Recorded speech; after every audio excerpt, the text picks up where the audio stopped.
Set? Okay. I hereby call the 2,279th meeting of the Milwaukee City Council to order. Please join me in the Pledge of Allegiance. I pledge allegiance to the flag of the United States of America and to the republic for which it stands, one nation under God, indivisible, with liberty and justice for all.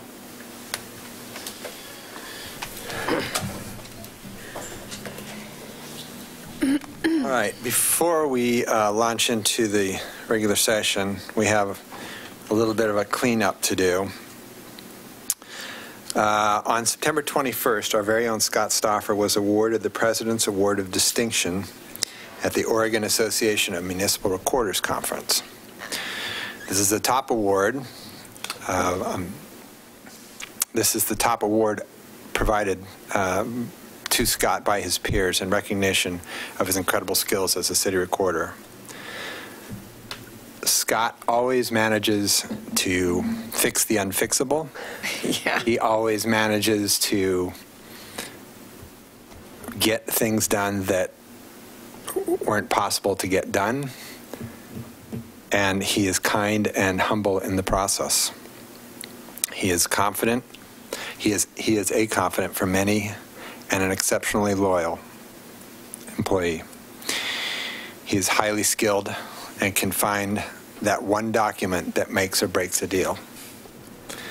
And most importantly, he claims that he will never leave Milwaukee. That's his greatest trait. We are also lucky to have him on our team. In recognition of his skill, Scott's staff has created a special gift to congratulate him on this momentous occasion. So if Hannah would please come up, or both Hannah and Amy. Thank you. Yeah. Okay.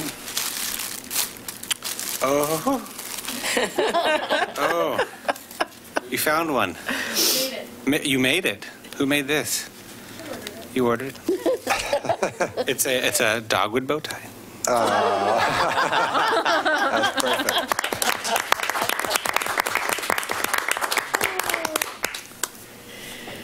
Thank you. I'm just as flabbergasted as I was when I got it. I wasn't expecting. Thank you. I appreciate the opportunity to serve this city and to serve our city council and alongside my peers. And we have a great city, and I feel very fortunate and very blessed to have the role that I get to play. And I tell you, today was an excellent day to be in government in Milwaukee, because having the opportunity to help staff the ballot box today was a rejuvenating experience. I mean, it was cold this morning, but to see people come and participate in our democracy this morning was amazing. So thank you. It's a pleasure to serve. I appreciate it. And this is amazing. This will be featured next time we have a meeting. Okay. Cool. Thank you, guys. Congratulations, Thank Scott. you, Scott. You deserve it. Congratulations. Thanks, you. All right. So on to the agenda. The first item is Veterans Day. It's a proclamation, and this is going to be introduced by our very own Jerry Craig from American Legion.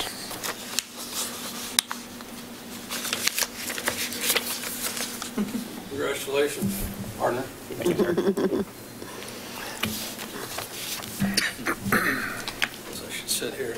You're going to read it, don't I? I'll read it. It's good for me.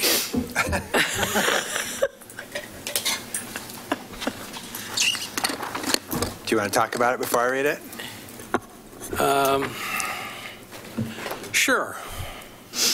I just thought I'd mention in the betwixt this thing, I don't know if you've been there, but I went Sunday to see Not for Heroes, which is at Rex Putnam. It's about World War I, about two individuals who, through the war, got injured but were poets. And it was very different because it was two people up on stage in different eras talking about what went on and whether when they were in France, and then they came back, and then they went back again, and both ended up, one dead and one in the hospital. So it was interesting in the respect that, I don't know if you've seen War Horse, but they did talk about the trenches and the gas, that kind of thing, which of course I had to somehow relate to about every war we've had where somebody's got into something they shouldn't have. But in regards to this, it's something that I wish we still had some World War I veterans, because they've all passed, that we know of. You had had to have been somewhere around 10 at the time you entered the service, which there's some that gotten at 12 years old, which is amazing. But we seen our last World War I veteran pass last year at 99 years old. That's extraordinary in my book. And that's something proves again that maybe we shouldn't be there. I was asked as a chaplain to stay the last 30 minutes and be the moderator of a discussion on the topic of confliction in a conflict. Of course, we had questions to ask the audience about, have they read the book? Were they going to read the book? What did you think of the play? And of course, the actors were extraordinary because one, we found out, or I did, that he was a chaplain in the service and retired. We had another chaplain in there, and then I ran into a brother that was in the Recon Delta with me in Vietnam with the 9th Division, and it was very interesting in that aspect because you don't see too many around. But through the questions and whatnot, we got into, I don't know whether it's fortunate or unfortunate, but we got into Vietnam, Iraq. Vietnam more or less flew along in regards to, I guess on the 20th, I'm coming to discuss Agent Orange with you because those that were gassed, particularly more on the British side because they were there first, it exemplifies and adds on to all the history. And the thing that people don't realize is that even though the United States went over there, they were actually in the field 7 months. Lost 116,000 service members and 204,000 wounded in 7 months. So that's something that when we see something like a proclamation for World War I being 100 years, we should honor all those plus those at home, because those at home actually did what we did in World War II. Scouts went out and collected metal. We were on food stamps and gas rations and all those things that we've never had during Vietnam to Afghanistan. So those are the things we remember, or at least I do. My dad talking about that, and my grandfather being in the war and bringing home, I can't remember what they were, but German spiked helmets, black with a spike on the top, and swords and guns that were in the attic because he didn't like them being down below. But I mean, it's just like us today. A lot of us don't like to talk about the war, what went on. That would be an example for me. How'd you get those? But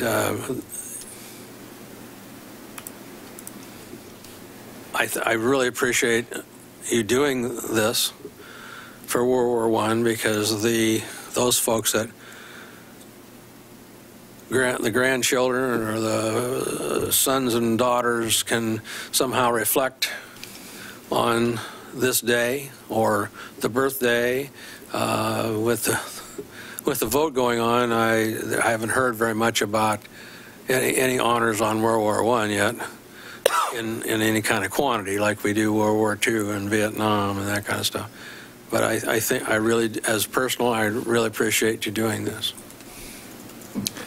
What struck me as I sort of read through this in preparation, it was called The War to End All Wars. Mm-hmm. And I thought, if only. Mm-hmm.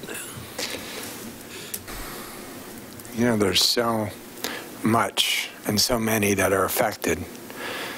You know, talking about World War I, you know, what was the life of a kid whose father didn't come home, right? Yeah. How did that carry on through history of that family? What changes occurred? And there's just cavalcading effects of men's brutality towards men. Well, all those questions can be added to any war we've got. Yeah. And if you look at the quantities of people, which I used to have this memorized, but I don't anymore. But you know, the nation has, I don't care if it's the Indian Wars, whether it was Panama, whether it was whatever, how many people died and that stuff, and the Army keeps what units were there and who was affected, and they get battle streamers for being in these particular conflicts, which is an honor to the unit. But right now, because I deal with Willamette National Cemetery and in contact with several others, they're all looking for more land. Arlington National just did a revision, doing a lot of changing, and they're looking for more land because it's just grows. And it's nice they do that. And they're asking for people who are servicemen or ladies who served to actually now register with the National Registry. And tell them where you want to be so that they can reserve that spot now. And so that's another thing I pass on to a lot of veterans. But I mean, just in that alone, to me, has an effect. Because fortunately my son has not been called or never want to participate, and that doesn't mean he doesn't appreciate what I did. But there's a lot of, I'm going to say, using the word liberally and not,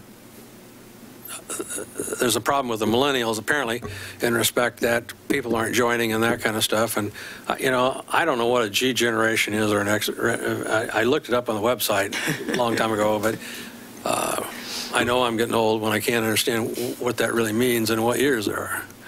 But the other problem which, as I'm 72, I'm now looking like that, is we have an obese problem.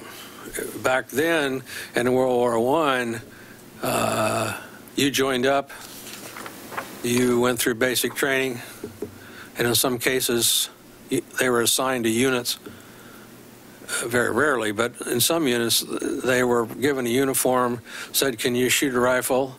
And, you know, what'd you do at home? And if they said they were a farmer, they became an infantryman and went with the units overseas. So, and obesity at that time, nor World War II or Korea, was thought of, but it wasn't addressed because we needed soldiers. Follow what I'm saying? So now the service, you have to be deployable, which is General Mathis's new policy. You have to be deployable or you can't be in the service. You can't be obese, and you've got to be able to pass the new PT test, which right now I know I can't pass that baby because I ain't going to lift the big truck tire and move it 100 yards. But I mean, those are the changes going on. And this war, even though it had a president in World War II, people knew what that was about. They knew what families, and because there was people in World War I that were actually in World War II. And there was people in World War II that were in Korea. And then you had the Korean War vets in Vietnam, and some stayed on after that. So a lot of soldiers and every service had more than one war to contend with. We now have a 41st Brigade sitting over here that's actually been deployed up to 4 times, and they're going again, according to what I've just read. So in each war, things are learned, and we learned a lot about gas masks and that kind of stuff, and not to use gas. But each has a history and something to look at. And I mean, I just read too where General Mathis has said that there's a potential of another conflict in the near future. What that means, and to me, is we're getting ready for something else that they're not mentioning the names. Is that another learning lesson? I don't know. But World War I was a great lesson to one generation on down the line. But it needs to be kept in everybody's memory, and I think you're doing that. All right, so I'll read the proclamation. Whereas President Woodrow Wilson first proclaimed November 11th, 1919 as Armistice Day to mark the end of World War I and the war to end all wars. And whereas since 1919, the 11th day of the 11th month has come to be not only a day to reflect on the lessons of the First World War, but to recognize the contributions made by the millions of men and women who have answered our nation's call to arms in the pursuit of world peace. And whereas Veterans Day continues to bring communities together to honor military veterans and their legacy of selfless service and sacrifice, and whereas the City of Milwaukee has been proud to partner with the American Legion Post 180 and Susan Lee Barrow chapter of the Daughters of the American Revolution to recognize and honor the veterans of the Vietnam War from our community who did not come home. And whereas the City of Milwaukee recognizes the sacrifices made by those who served our country so that all may pursue life, liberty, and happiness. Now, therefore, I, Mark Gamba, Mayor of the City of Milwaukee, a municipal corporation in the County of Clackamas in the state of Oregon, do hereby proclaim November 11th, 2018 to be Veterans Day in the City of Milwaukee. I would like to make one more point, which you guys probably may not remember, but after World War I was closed, soldiers were still in France. And on March 15th, 1919, the American Legion was formed. Out of that, those that formed it was Theodore Roosevelt, the first, and General White, who was actually the commander of the 41st Brigade there. And he was the first Adjutant General of the state of Oregon. So there's other things that happened after that. And of course, the VFW was formed, and I'm sorry, I don't remember that date. But a lot of things good occurred. It wasn't all bad. So I just like to point that out because you're so supportive. Thank you. No, thank you. For your service. Thank you. Thank you so much. Okay. All right. Next up is the consent agenda. Tonight's consent agenda includes the council meeting minutes of the October 2nd, 2018 work session, October 2nd, 2018 regular session, and October 9th, 2018 study session. We have a resolution appointing Christina Cole to the Public Safety Advisory Committee. We have a resolution declaring a vacancy and appointing Mary Rowe to the Budget Committee. We have a resolution authorizing the purchase of a replacement asphalt paving truck system. We have a resolution acting as the local contract review board approving the award of a contract for the construction of the Selwood 30th Madison Street Safe Access for Everyone project. File number CIP-2018-T41 to Tapani Inc. We have a resolution to protect local control of and receive reasonable compensation for access to the City of Milwaukee's rights of way. Does any member of council wish to remove an item from the consent agenda? No. No. So I am going to remove the regular session minutes from October 2nd because I remember something differently about the conversation with on the library IGA that I've asked Scott to look at the tapes on, so we'll redress that at the next meeting. And Mayor, just so you know, I actually have down that I want to talk about your ask, just to make sure we're catching all the changes to minutes tonight. So we'll do that at the end. So I move to approve the consent agenda with the exclusion of the item A subpart for the October 2nd, 2018 regular session minutes. Second. Has been moved and seconded to approve the consent agenda minus the October 2nd, 2018 regular session minutes. Is there any further discussion? Yeah. All those in favor? Aye. Aye. Opposed? None heard. It passes unanimously. Audience participation. This is the part of the agenda during which council will hear citizen statements regarding city business. Those wishing to speak must fill out a yellow speaker registration card available on the table in the hall and identify agenda item number 4, audience participation. I don't think you have to read. Is anybody? No, okay. Then I will skip it.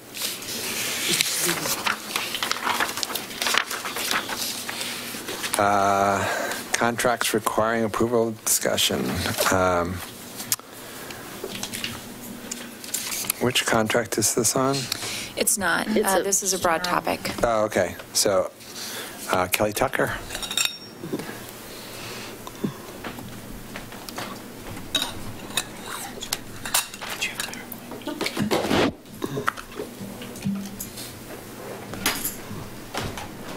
Good evening. Good evening. So as Ann mentioned, this is just a broad topic. I just wanted to kind of come in and touch base with you, our local contract review board, on the procedure that we currently have in place for approving and authorizing any intergovernmental agreement. So right now, the process is, and it was kind of adopted unofficially, back in like 2015, we had kind of changed the procedure at some point in that year. I don't know exactly when, but to change so that any IGA come before you guys for approval. That would include any amendments to that IGA as well as any renewals for that agreement. And that's the current procedure.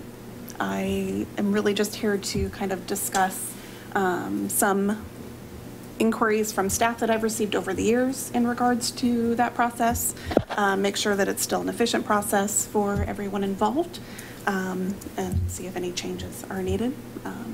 So there's kind of 4 scenarios that kind of come up consistently, and not that it comes up a lot, but I thought this would be a good opportunity to just kind of go through them. So since 2015, we have written 57 intergovernmental agreements, and it's for various stuff. Anything from joint billing for utility billing services, anything to transit police services, to the purchase of the Triangle property where the food carts are. It could just be a variety of things. But we've done 57 since 2015. And so the first scenario that tends to come up is an intergovernmental agreement that does have a value, and that value is under $100,000. So as you know, for all other contracts, not IGA related, if it exceeds $100,000, which is the city manager's signing authority, staff presents that to the board for approval. So IGAs are kind of outside of that. At this point, we're bringing them all to you. So I just want to verify that regardless of the value, that you, the board, would still like to continue to see those IGAs come to you before they are executed with the other agency. So on the staff report, there's kind of a table with some breakdown of those numbers. So out of the 57 written over the last 4 years, there have been 19 to date that would kind of fall under that category where they're under $100,000. So I know we have like a lot of one-off things, like, we're going to train, we're going to hire services for consult. I know we subcontracted some of our building inspection to Right. another jurisdiction, or we, did something for are we training their fleets staff for some other jurisdiction or something we're doing? Or Yeah. jurisdiction. Yeah, we end up using the jail crews to come in and do some work for like the Blackberries that has to be re-upped every year. Yeah, I mean, like I said, it could be a variety of things. Things like the building inspection or fleet repairs for Clackamas River Water and Sunrise Water Authority. Those are things, if I could recommend, that continue to come to you. There's usually a set amount of years that intergovernmental agreement is set to be, like 10 years. We have no idea what the amount's going to be. It could be under 100,000, it could not. So for IGAs where there isn't like a hard number, hard value involved, those I think would be things that should continue to come to you, because otherwise we run the risk of going over the $100,000.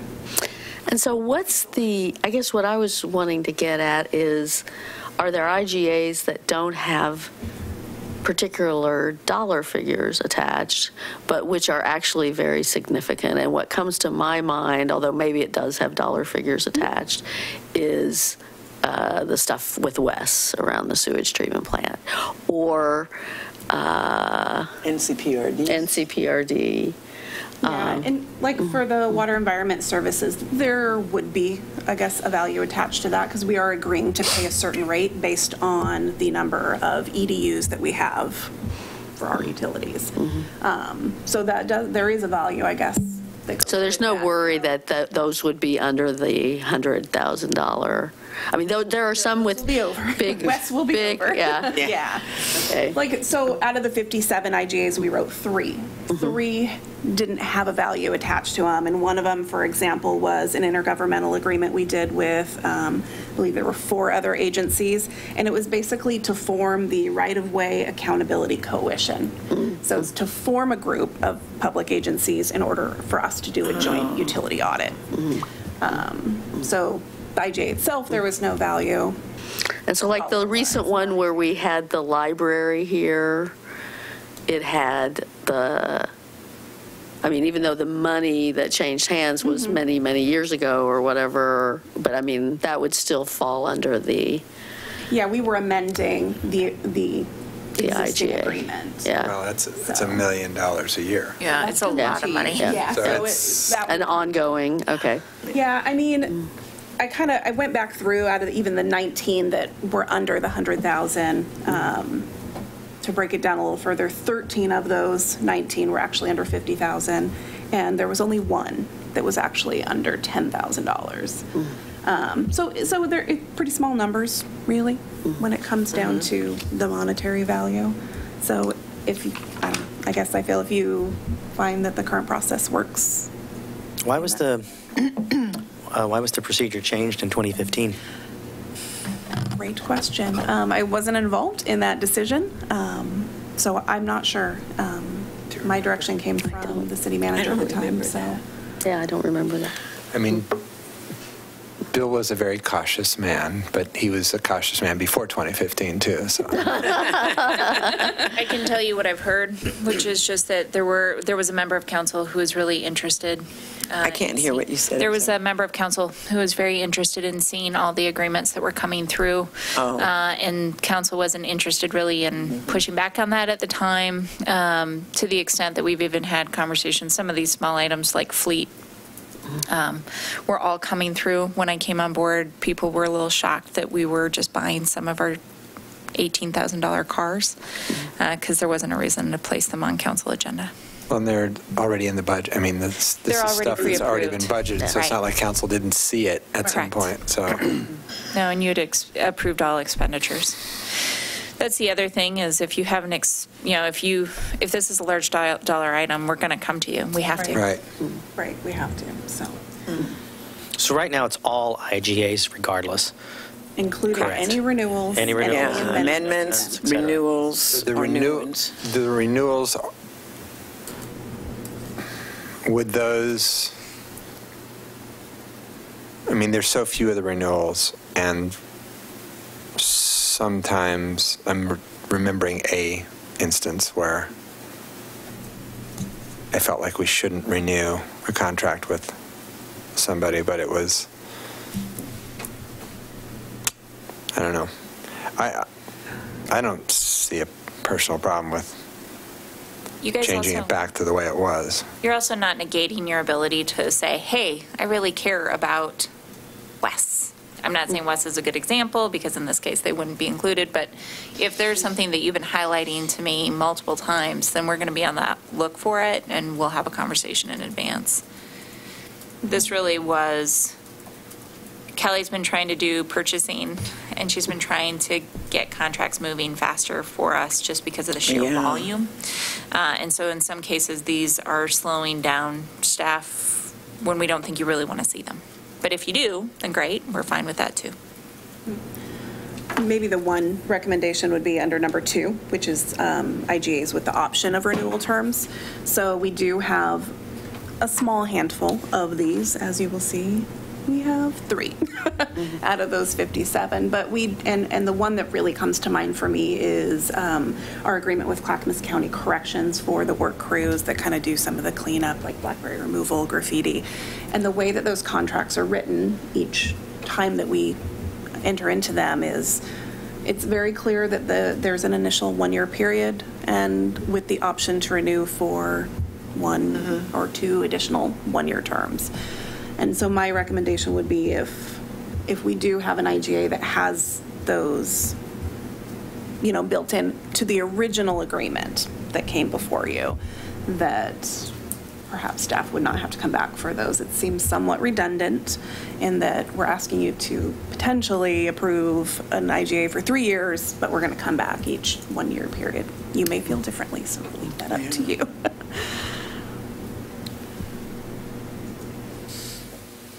I'm fine with the under 100,000 and not coming back to the council for renewals and with no monetary value. I think there's a certain amount of trust that you put in your staff, and I have that trust that if it's a political issue, as Lisa mentioned, something that maybe doesn't hit that 100,000 threshold, but it's some sort of arrangement where we would like to know about it. I trust that the staff will notify us, so I don't have a concern about this. And I, in my day job, handle IGAs all the time, and they never see the light of day in front of a council because there'd be too many, and it would slow things down. So what do you need, a resolution that reverses? Yeah, we'll draft a resolution. We'll bring it to upcoming council meeting. Okay. And I think that should take care of all 4 of those issues. Do you have any issues with any of them? Staff can deal with them. We don't need to have renewals come back to us or amendments come back to us each time. Okay. That's my thinking. Okay. I agree. And so just so I understand, like with the 100,000 that you mentioned, Mr. Abma, that you were saying that you were okay if it's under that threshold. I am. That it does not need to come before the board. Okay. That's Ann's signing authority? Yeah, it is. Yeah. And when didn't we notice, was that recent that we increased that to 100? No. We had 2012. Oh, okay. And we can have, if you want to have a conversation during the budget discussions or at any meeting, we can have a discussion about signing authority. We are doing a shocking amount of work right now. So there are going to be, especially as we're going into some of our construction projects, going to be having some issues with the $100,000 number. I actually asked a staff person just to go through and look at what comparable cities were doing a couple months ago. We can provide that to you and you can make a decision about what you'd like it to be. It ranges, though. 100,000 is, it's comparable. But in some communities where they have the size of CIP projects going on that we're doing, they are higher, and we can discuss that. Yeah, I'd like to see that analysis and really based on those projects, not necessarily the size of our city, because we know that we're undergoing a really huge project that most small cities aren't. They are substantial. Yeah. Yeah. Okay. We'll come back to you with more information on that as well. Cool. Thanks for your time. Thank you. Thank you.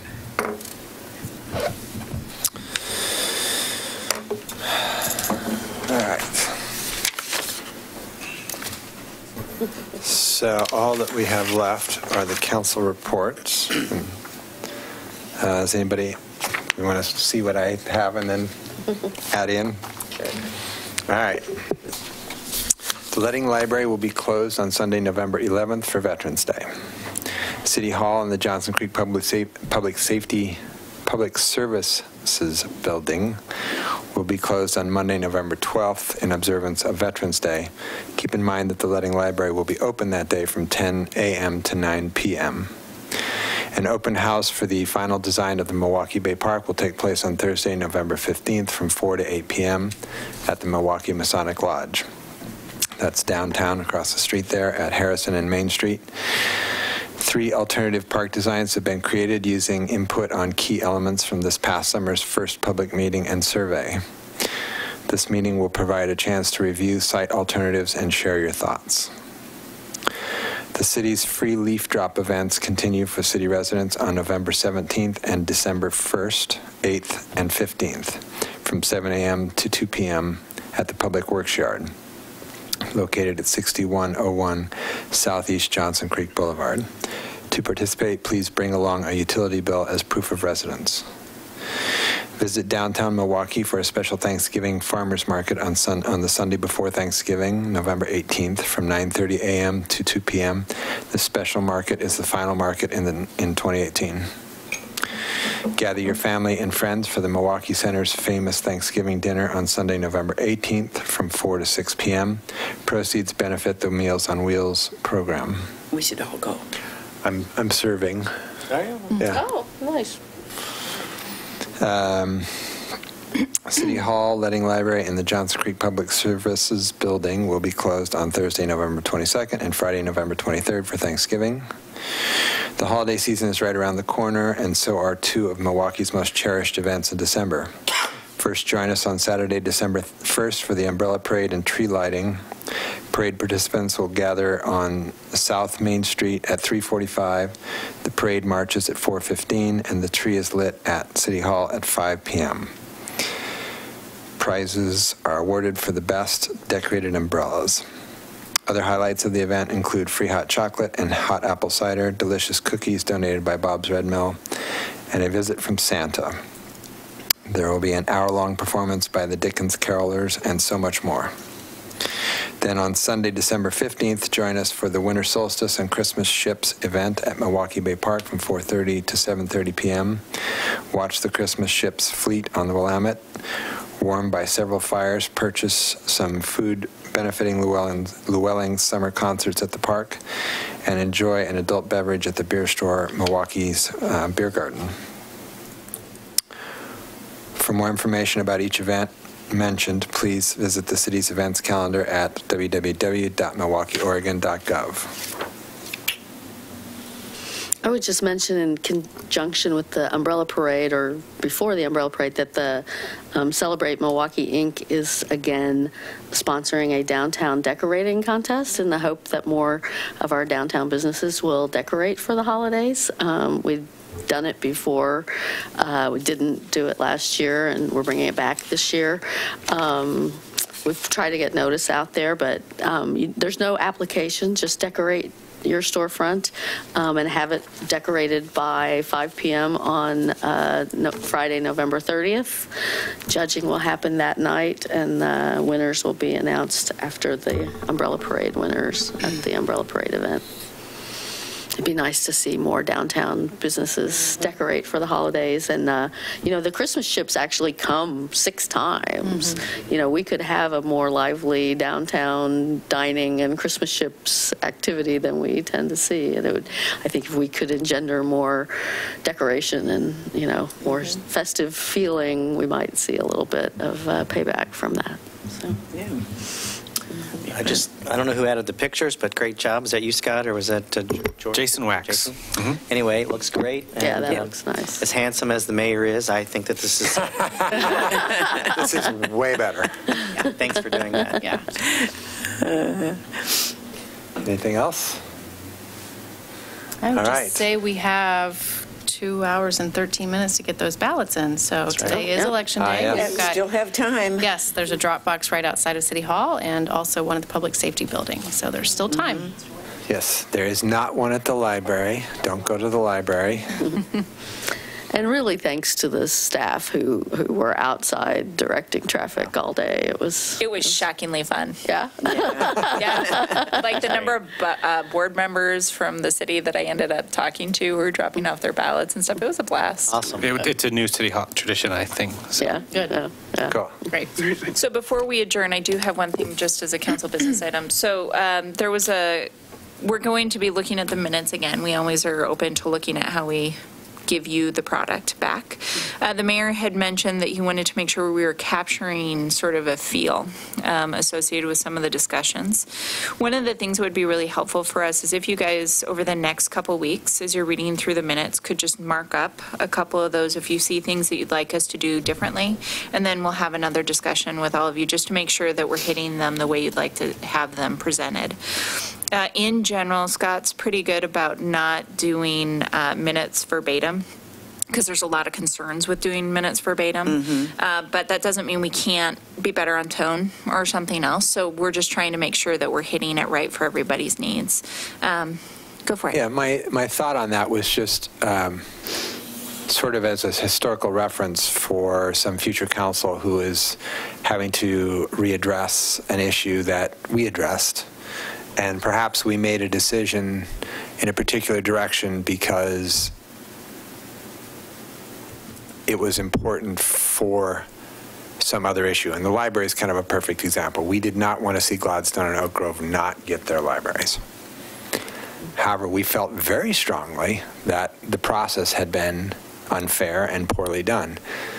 And I feel like a future council that's having to address that again in 5 or 10 years would be well informed to be able to look back at that and say, yes, this council was very unhappy with this. They voted to pass this IGA because, you know, of their support for Oak Grove. But this is not new.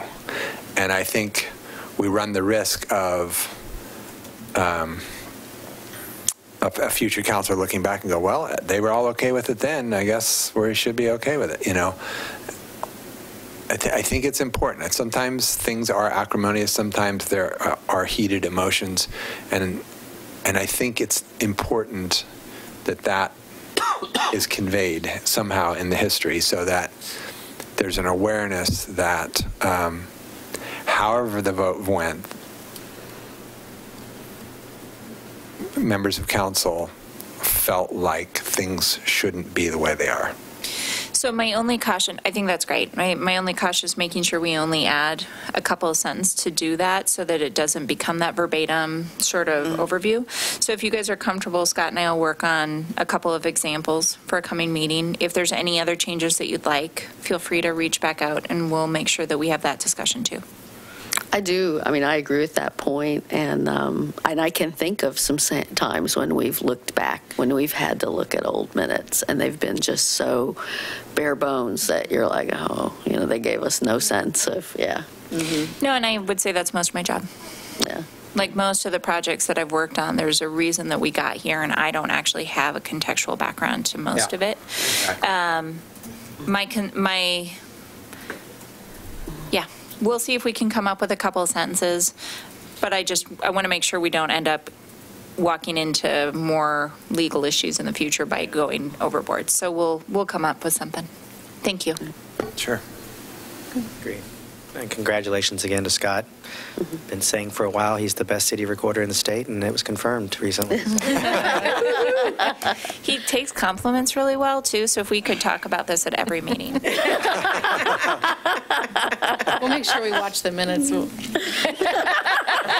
did say Exactly. that gosh earlier, and that embarrassed look, like, oh my gosh, I didn't know they were going to do that. The recorder has some leeway in what is and is not in there. Not that I would ever miss anything council does.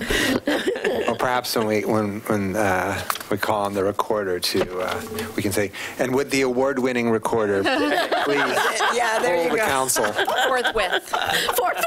Or forthwith. And henceforth. Yeah, forthwith. We shall endeavor to do so.